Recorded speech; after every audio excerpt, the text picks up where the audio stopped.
करने जा रहे हैं। तो आज हमारा डिस्कशन का प्रमुख उद्देश्य है आकृतियों के बारे में चर्चा करना। आकृतियां जो हैं उसके बारे में बच्चों को कैसे बताया जाए। छोटे से बच्चे से लेकर पहली क्लास के बच्चे से लेकर हम कैसे आगे बढ़ें उनको आकृतियों के बारे में बताने के लिए। तो जब हम सबसे पहले किसी भी चीज पे जैसा हमने तय किया है कि हम बढ़ेंगे, तो सबसे पहले हम पूर्व ज्ञान को जानने की कोशिश करेंगे। आखिर हमारे बच्चे का पूर्व ज्ञान क्या है, कितना कुछ वो जानते हैं, कितना कुछ वो समझते हैं। तो आकृति का जब विषय आता है तो बच्चे के पास क्या पूर्व ज्ञान हो सकता है। जब आप इसकी कल्पना करेंगे तो बच्चा, जो अंग्रेजी की क्लास में भी हमारे कुलकर्णी सर ने बताया था कि विजुअल लर्निंग, देखने से बच्चा सीखता है, सुनने से बच्चा सीखता है, छूने से बच्चा सीखता है। तो हमारी सारी जो इंद्रियां हैं उसके थ्रू बच्चा सीखता है और वो ब्रेन में उसके इंप्रेशन बनते हैं, ब्रेन में उसके ये सब पहचान बनती चली जाती है। तो इसी तरह जब आकृति का विषय आता है तो आकृतियों के बारे में भी बच्चों को बहुत सारा पूर्व ज्ञान होता है। तो क्या पूर्व ज्ञान होता है? तो बच्चे अपने आसपास की चीजों को देखते हैं, उनको समझते हैं। आसपास की चीजों को देखने समझने से वह लोगों को देखते हैं, वह वस्तुओं को देखते हैं, वह पलंग को देखते हैं, चारपाई को देखते हैं, वह बर्तन को देखते हैं, वह गोल बेलन को देखते हैं, वह खिलौनों को देखते हैं, वह गेंद को देखते हैं, वह अपनी पेंसिल को पहचानते हैं, वह अपने इरेजर को पहचानते हैं। तो इस तरह बच्चे बहुत सारी चीजों को देखते और समझते हैं। इस देखने और समझने की प्रक्रिया में बच्चों को पहली कक्षा तक आते हुए बहुत सारा पूर्व ज्ञान भी होता है, जिसको हमें समझने की आवश्यकता है कि बच्चे के पूर्व ज्ञान का स्तर क्या है और वह क्या कुछ जानते हैं। तो सबसे बड़ी बात जब आकृतियों की बात आती है, तो जब पूर्व ज्ञान के बारे में हम आते हैं तो बच्चा मोटा मोटी यह जानता है कि यह वह एक जैसी चीज, भले वह उसके आकार का नाम नहीं जानता है, लेकिन वैसी दूसरी चीज के बारे में बता सकता है। वह बता सकता है, आप उससे पूछेंगे कि किताब जैसी और कोई चीज बताओ, किताब जैसे दिखने वाली, तो हो सकता है वो बोलेगा कि सर कॉपी भी ऐसी दिखती है, माचिस की डिबिया ऐसी दिखती है। आपने उसको थाली दिखाया और बोला थाली के जैसी कोई और दो तीन चार चीजें बताओ, तो वो थाली जैसी भी दो चार चीजें बताएगा आपको। बताएगा सर सिक्का भी तो ऐसा ही दिखता है, रोटी ऐसी दिखती है। तो ऐसे करके बच्चों के पास कई सारे पूर्व ज्ञान होते हैं। इसी तरह और उनके पास जो मौलिक कुछ अवधारणा जिसकी उनको समझ होती है, वह है जैसे ऊपर नीचे। तो भाई ऊपर क्या है, नीचे क्या है, इसकी भी समझ बच्चों को होती है कि भाई ऊपर क्या है, नीचे क्या है। तो भाई टेबल के ऊपर क्या है, टेबल के नीचे क्या है। अंदर और बाहर, तो घर के अंदर क्या है, घर के बाहर क्या है, इसकी भी समझ उनको है। वो इसका सिर क्या है और इसका पैर क्या है, इसकी भी समझ उनको है। कौन सी चीज पास है, कौन सी चीज दूर है, बच्चा मजे से बता सकता है कि यह गेंद उसके हाथ में है तो बोलेगा गेंद मेरे पास है। और वह अगर वो थाली कहीं दूर पड़ी है तो थाली दूर में खड़ी है। तो उसको पास और दूर की भी परिकल्पना होती है। आगे पीछे, आगे पीछे की भी परिकल्पना बच्चे को होती है कि लाइन में अगर चार बच्चे खड़े हैं तो कौन सा बच्चा आगे है, कौन सा बच्चा पीछे है। मोटा पतला, बच्चा यह जानता है कि बच्चा यह समझता है कि कौन सी वस्तुएं मोटी हैं, कौन सी पतली हैं, इसमें वह अंतर बता सकता है। और साथ ही बड़ा छोटा, आप बड़ी थाली बोलेंगे तो बड़ी थाली की ओर बताएगा, छोटी थाली बोलेंगे छोटी थाली की ओर बताएगा। तो इस तरह से हमें बच्चों का एक बार पूर्व ज्ञान जरूर नापना चाहिए, समझने की कोशिश करनी चाहिए कि हमारी कक्षा में जो छोटे बच्चे आए पहली कक्षा में, या फिर हमारी ज्ञानशाला में जो छोटे बच्चे आए, उनके पास क्या जानकारी है आकृतियों को लेकर, आकृतियों में बहुत सारी जो अवधारणाएं छिपी हैं उनको लेकर। जब हमें तय होता है कि बच्चों को इतना कुछ जानकारी है, तो अब उनके साथ हम कुछ छोटे छोटे क्रियाकलाप करते चले जाते हैं, जिससे उनकी आकृतियों की समझ बढ़ती चली जाती है। तो कैसे क्रियाकलाप हम करते हैं? तो सबसे पहले हम उनसे ये कहते हैं कि भाई गोल, ये जो रोटी है यह गोल है। तो रोटी गोल है तो रोटी के जैसी कौन कौन सी चीजें हैं।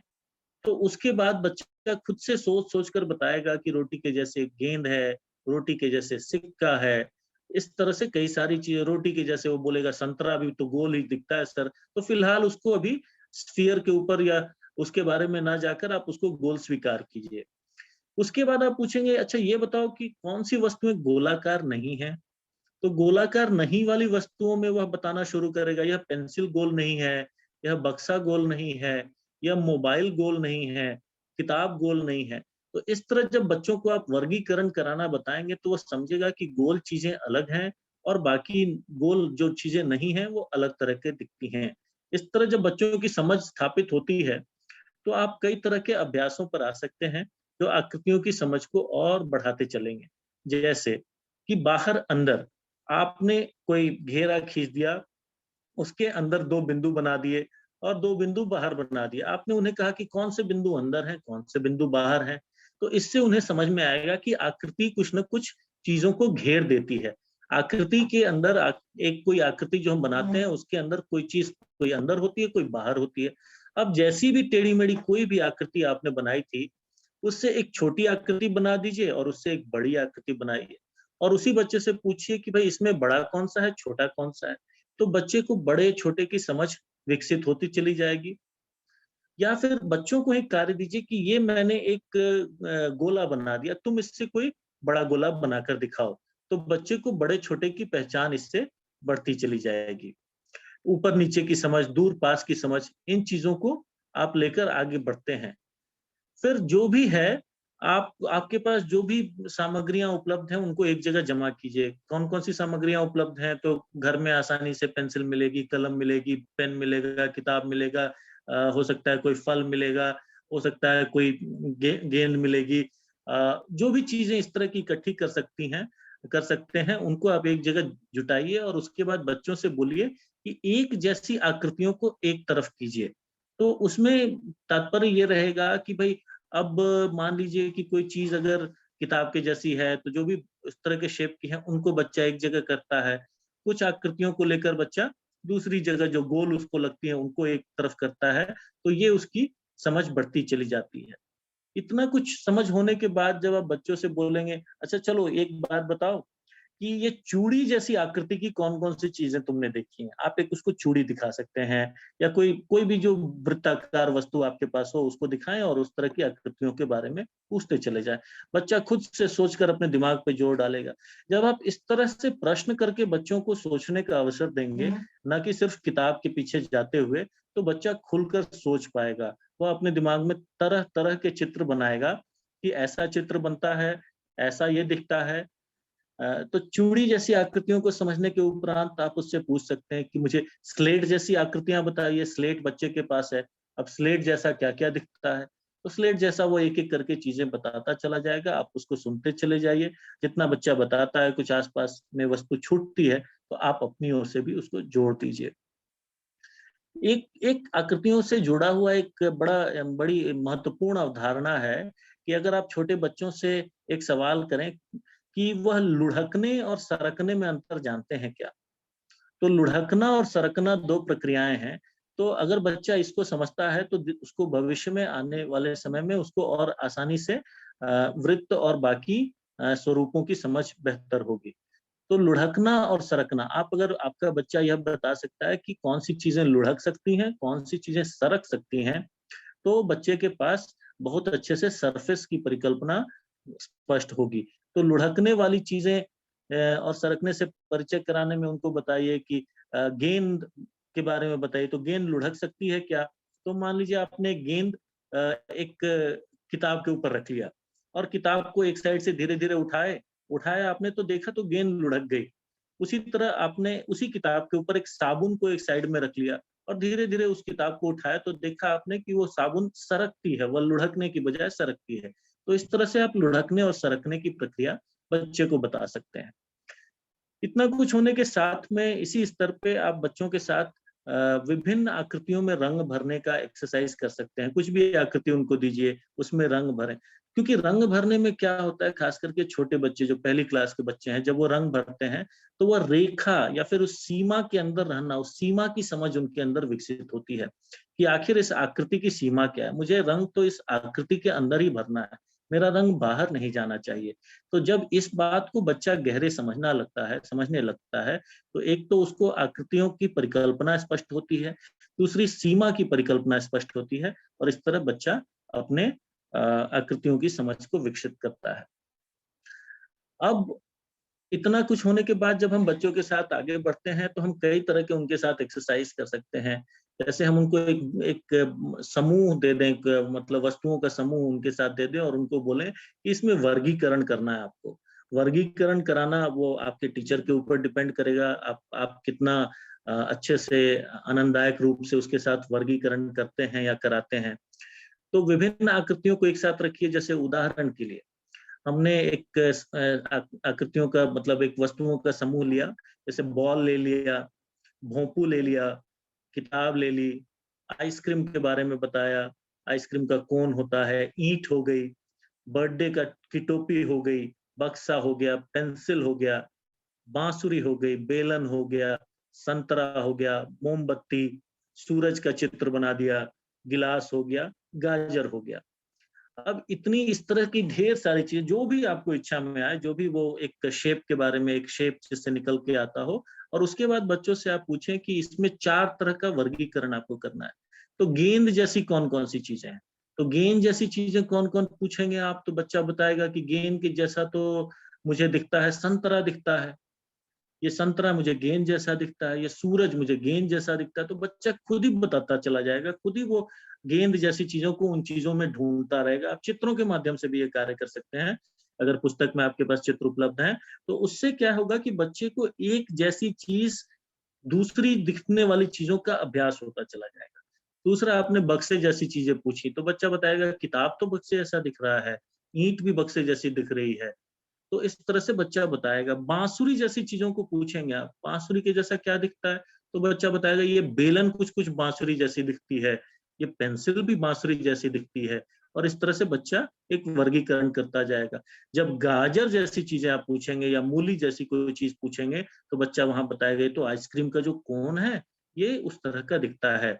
या फिर मान लीजिए कि जो बर्थडे की टोपी होती है वो उस वैसा दिखता है, या फिर जो फनल होता है, जो कुप्पी होती है जिससे तेल गिराते हैं, वो फनल उस तरह का दिखता है। तो इस तरह के जो भी चीज़ों को, तो इससे उसको मूलभूत जो स्वरूप हैं, जैसे कि आप यहाँ पे उसको सर्कल की समझ दे रहे हैं, यहाँ पे आप उसको एक क्यूब, क्यूबॉइड या फिर रेक्टेंगल की समझ दे रहे हैं, यहाँ पे आप उसको एक बेलन की समझ दे रहे हैं, और साथ में कोन की भी समझ दे रहे हैं। आगे जब चलते हैं तो जब इतना कुछ बच्चा समझने लगता है, जब आकृतियों को एक दूसरे से जोड़ना या फिर उनसे अलग करना समझना समझने लगता है, तो बच्चे को हम बता सकते हैं कि गोल और कोण की परिकल्पना क्या है। आखिर ये कोण कैसे बन जाता है और कुछ गोल कैसे होता है। तो यहाँ पे विशेषकर उनको गोल, त्रिकोण और चौकोर के बारे में बताने की आवश्यकता है। तो कोण कैसे बना? तो बच्चा एक रेखा को पहचानता है। वह रेखा को जानता है कि खड़ी रेखा क्या है, टेढ़ी रेखा क्या है, सोई हुई रेखा क्या है। तो एक रेखा को वो जानता है। लेकिन जहाँ एक रेखा के ऊपर दूसरी रेखा गुजरी, तो एक बिंदु बनता है जिसको कोण बोलते हैं।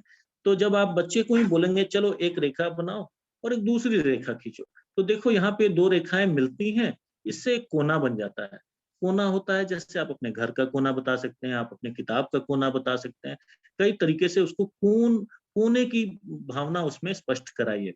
तो जब बच्चा जितनी अच्छे से कोने को समझ जाएगा, उतने अच्छे से वो आगे बाकी चीज़ों को समझ पाएगा, त्रिकोण को, चौकोर को समझ पाएगा। तो जब आप बच्चे को आपने कोना बताया कि 2 रेखाएँ, 2 लाइनें जब आपने खींची और वो दोनों आपस में मिल गई, तो एक कोण बन जाता है। इसी तरह जब तीसरी रेखा उसके ऊपर खींच दी जाएगी उन दोनों को काटते हुए, तो एक जो स्वरूप बनता है उसको दिखाइए कि यह इसमें कितने कोण हो गए, तो 1 हो गया, 2 हो गया, 3 हो गया। तो ये 3 कोना त्रिकोण हो गया। तो त्रिकोण बनाते हैं 3 रेखाओं से, जब आपने बना दी, और उसके बाद आप उसी तरह से बताएँगे कि जब 4 हम रेखाएँ ले लें और चारों एक दूसरे को मतलब परस्पर, मतलब एक रेखा को वो काट रही हों और आपस में मिलते हैं, तो वो चौकोर का निर्माण करते हैं। तो इतना जब बच्चा, खास करके सबसे इसमें अहम बात है कि कोण की परिकल्पना बताना, कि 2 रेखाएँ मिलेंगी, 2 लाइनें आपने खींच दी, एक दूसरे को काटते हुए, तो एक कोण बनता चला जाएगा। और इसी तरह से कोण की संख्या जब बढ़ती चली जाएगी, 3 कोण होंगे तो त्रिकोण बोलेंगे, 4 कोण होंगे तो चौकोर बोलेंगे, और गोले को लगभग-लगभग बच्चा समझता है। इसके आधार पे आप और भी उदाहरण पूछ सकते हैं, उनसे लिखने का प्रयास करवा सकते हैं। इसी अभ्यास में जब आप थोड़ा सा आगे बढ़ते हैं तो आप क्या कर सकते हैं कि एक साथ ढेर सारे गोल या त्रिकोण आप बना दीजिए, छोटे बड़े जितने तरह के कागज पे आप छोटा बड़ा टेढ़ा मेढ़ा अलग अलग साइज का त्रिकोण चौकोन बना दें और बच्चों को बोले कि बच्चों इसमें चलो बताओ कितने गोलाकार हैं। तो बच्चा उसमें से खोज के गिनती करके अगर मान लीजिए आपने लगभग 7 8 8 गोलाकार बना दिया, 7 त्रिकोण बना दिया और 6 आपने चौकोर बना दिया, तो बच्चा खुद गिन के बताएगा। वो 8 आपने गोल बना, हो सकता है वो आपको 7 बताएगा, तो आप उसको पुनः पूछेंगे कि भाई इसको फिर से देखना, तो हो सकता है वो फिर गिनती में अपने बताएगा कि नहीं नहीं इसमें 8 गोलाकार हैं, 8 गोलाकार हैं, इसमें 7 त्रिकोण हैं, 6 चौकोर हैं। तो इन अभ्यासों से उसके अंदर गोल त्रिकोण और चौकोर की परिकल्पना स्पष्ट होती चली जाएगी। अब इसके उपरांत और इसको मजबूत करने के लिए, इस गोल त्रिकोण चौकोर की अवधारणा को मजबूत करने के लिए आप उनको इन ऐसी आकृतियां बनाकर उसमें रंग भरने को दे सकते हैं, जिससे और भी अच्छे से उसके अंदर की सीमा, उसके अंदर का जो क्षेत्र है वो उसको और स्पष्ट हो जाएगा और वह सीमा को समझता चला जाएगा। तो गोल त्रिकोण चौकोर को जब आप बच्चों को सिखा लेते हैं, गोल त्रिकोण चौकोर को आप बच्चों को सिखा लेते हैं, तो अगला विषय आता है कि उनको और क्या बताया जाए। तो और भी समझ बताने के लिए, चूंकि आकृतियां बहुत तरह की हैं और सिर्फ हम अभी आकृतियों की बात करेंगे, हम ज्यामिति पे नहीं जाएंगे, ज्यामिति हम अगले सत्र में लेंगे। लेकिन आकृतियों की बात करने में तो आकृतियों के सरफेस को बच्चा जितने अच्छे से समझता है, उसकी सतह को जितनी अच्छी से समझता है, उसकी समझ और विकसित होगी। तो सतह को समझने के लिए हम तीन तरह की उसमें परिकल्पना लेते हैं। एक है नुकीली, दूसरी खुरदरी और तीसरी चिकनी। तो क्या आपका बच्चा जो आपका छात्र है, छात्रा है, वह इन तीनों सतहों को अलग-अलग से समझ पाता है, कि वह समझता है कि कौन सी चीज नुकीली है, कौन सी चीज चिकनी है और कौन सी चीज खुरदरी है। इसके बारे में आप उनको हाथ से छूकर कुछ चीजों के बारे में बताइए। आप उदाहरण के लिए बहुत सारी चीजें आप ले सकते हैं, जैसे आपने एक पेन ले लिया, एक सुई ले ली, उससे बताया या देखो सुई कितनी नुकीली है। आपने एक अंडा लिया, अंडे को बताया कि देखो यह अंडा कितना चिकना है। आप कैंची से बता सकते हैं, देखो कैंची कितनी नुकीली है। ईंट के साथ आप बता सकते हैं कि देखो ईंट कैसे खुरदरा है, अंडा कितना चिकना था और यह ईंट कितनी खुरदरी है।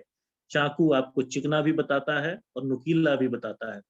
उसी प्रकार से बोतल, कंकर, गिलास, पेंसिल, शीशा, जो आईना होता है, संतरा, इन सारी चीजों, जो भी चीजें आपके पास उपलब्ध हो, उससे यह नुकीली, चिकनी और खुरदरी की परिकल्पना को आप स्पष्ट कर दें।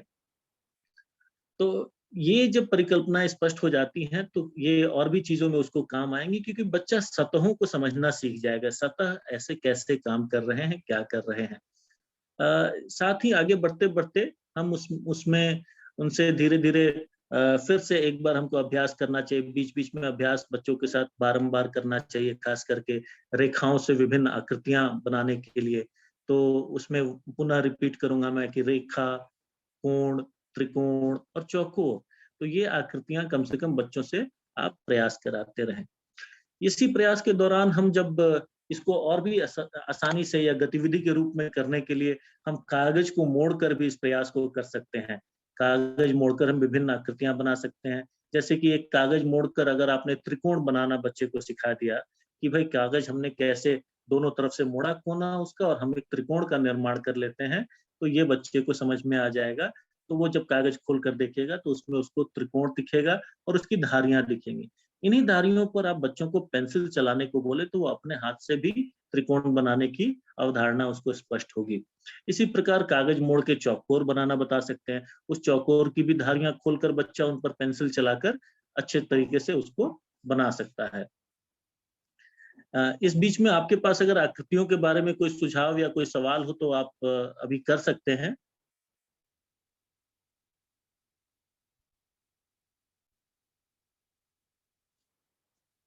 किन्हीं के पास भी कोई अगर कोई भी इसमें बिंदु है, कोई कठिनाई बच्चों को प्रैक्टिकल रूप में पढ़ाने में कोई। हाँ। ये देवाशीष जी, तीन चीजें हैं।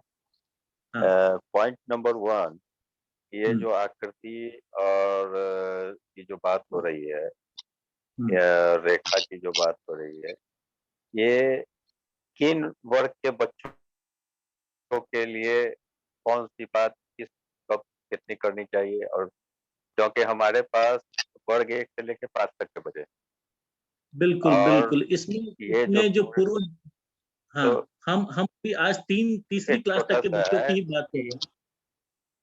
ना ना, तो वही वही मैं बोल रहा हूँ कि उसमें एक आप डिफाइन कर देते हैं तो ज्ञान दूत के लिए अच्छा होता है कि वर्ग 1 के लिए ये चीज, वर्ग 2 के लिए ये, वर्ग 3 के लिए ये।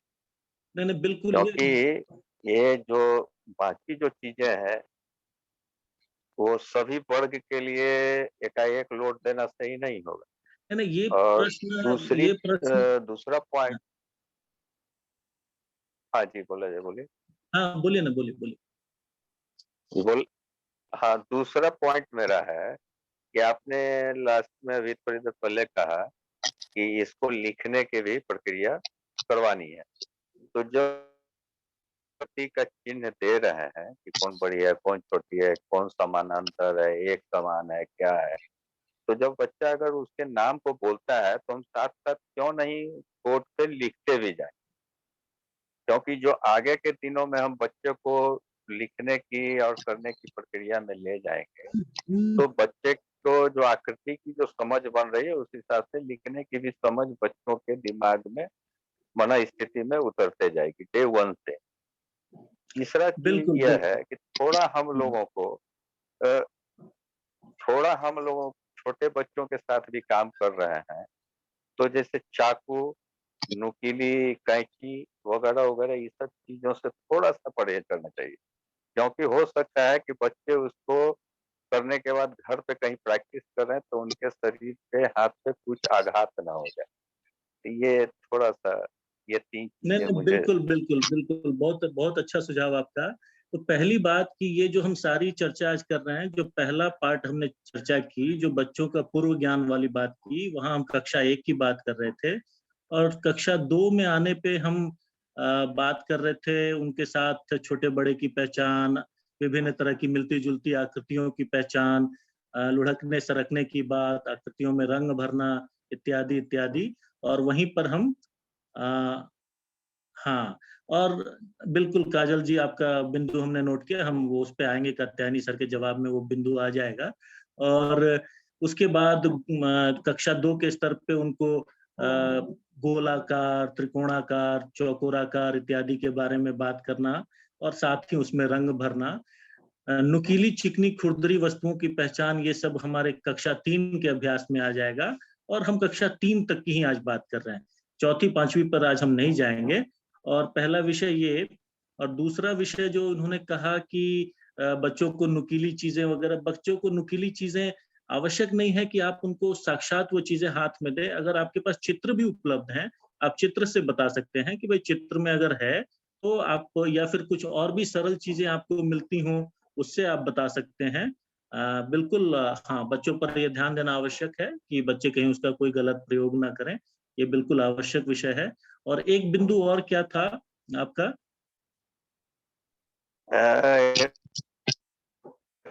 चीजें हैं जो हम कुछ दिन के बाद कर रहे हैं, तो बच्चे जो बोर्ड पे अगर हम कोई हाँ, आकृति लिखते चले, बना हाँ, रहे हैं और बिल्कुल बच्चे बिल्कुल बता रहे हैं कि बिल्कुल। हाँ लिखते चले, हाँ, तो बच्चों के साथ साथ हम लिखते चलें, क्योंकि हमारा बच्चा साथ ही, जब दूसरी क्लास में जब आप जाएं तो बच्चों के साथ वो शब्द, वो त्रिकोण चौकोर इत्यादि लिखते भी चलें, ताकि वो बच्चों के अंदर वो स्पेलिंग भी आपके लिखने से वो देखते देखते स्पष्ट होते जाए, और उसको वो प्रयास भी करेंगे तो उनको वो उन शब्दों की भी समझ विकसित होती चली जाएगी, साथ में आकृतियों के साथ साथ। तो इस तरह का हमारा ये आकृतियों का जो, मतलब जो तीसरी कक्षा तक के स्तर पे हम इस तरह से आकृतियों की बात करते हैं।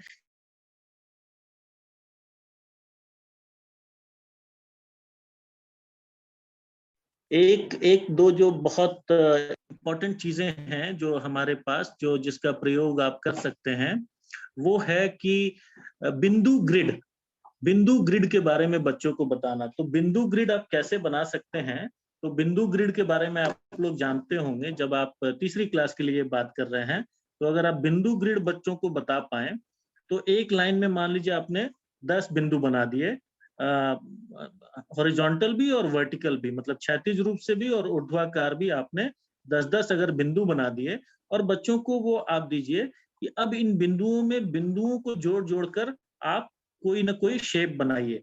तो ये एक्सरसाइज बच्चों के लिए बहुत ही अच्छा होता है, और ऐसे एक्सरसाइज से बच्चों के दिमाग में काफ़ी क्लैरिटी जाती है। इसमें बच्चा आपका त्रिकोण बना सकता है, चौकोर बना सकता है, और भी कुछ ज़्यादा बड़ी-बड़ी आकृतियाँ मैं आपको कागज़ पे दिखा रहा हूँ, पता नहीं आपको स्पष्ट दिखेगा। तो इस तरह का आप कुछ बना सकते हैं। तो इस तरह का बिंदु ग्रिड आपने अगर बना लिया, तो इस बिंदु ग्रिड को बच्चों के साथ अभ्यास में आप लाइए, और उसमें बच्चे कई तरह की आकृतियाँ बना सकते हैं। बच्चे उसका आनंद लेंगे, और आपको खुद ही तरह-तरह की आकृतियाँ बनाकर बच्चे देंगे। तो ये एक्सरसाइज करने से आप, जैसे कि अभी मैंने 2-3 आकृतियाँ बनाई हैं, तो इस तरह की आकृतियाँ बच्चे स्वयं बनाकर देंगे, और जब तरह-तरह की आकृतियाँ बच्चे बनाकर लाएँगे और आप उनसे पूछेंगे कि अच्छा ये बताओ, ये तुमने क्या बनाया? ये आपने क्या बनाया? ये कैसे बना? अच्छा इसमें कितने बिंदु लिए? तो इसके आधार पे आप बहुत सारी चीज़ों को, जो भी परिकल्पनाएँ आपने बताई हैं, उनको वापस दोहरा सकते हैं। अच्छा ये त्रिकोण बताया आपने, तो त्रिकोण को कैसे लिखते हैं? तिकोना, त्रिकोण लिख के दिखाइए, चौकोर भी बताइए। अच्छा इसके अंदर ये बिंदु, ये इसके अंदर क्या है, इसके बाहर क्या है? अच्छा इसको ज़रा-सा आप, हाँ, इसका आप इसके अंदर शेडिंग कर दीजिए, इसके अंदर ज़रा रंग भर दीजिए। तो ये सारे कार्य आप बिंदु ग्रिड के ऊपर बहुत मज़े से कर सकते हैं, और मैं कह रहा हूँ कि बच्चों को इसमें बहुत आनंद आता है। दूसरा एक बहुत इम्पोर्टेंट गतिविधि इससे जुड़ी हुई है, वह माचिस की तीलियों से आकृतियाँ बनाना।